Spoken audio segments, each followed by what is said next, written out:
Hello, little explorers. Are you ready for an amazing adventure? Today, we're diving deep, deep down under the sea.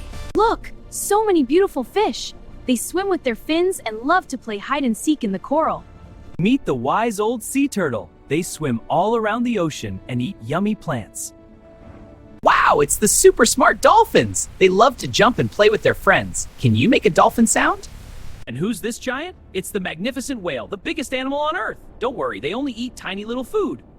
Look at these floating umbrellas. They're jellyfish. They glow in the dark and drift with the ocean currents. And here are our friends, the starfish and the seahorse. Starfish have 5 arms, and seahorses are like tiny ocean horses. What's this? A treasure chest. Maybe it has secrets from long, long ago. What treasures would you find? The ocean is our home, and we must keep it clean.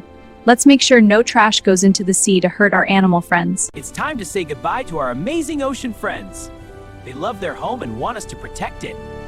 What an adventure! We hope you loved exploring under the sea. Remember to be kind to our planet. Thanks for watching, and see you next time.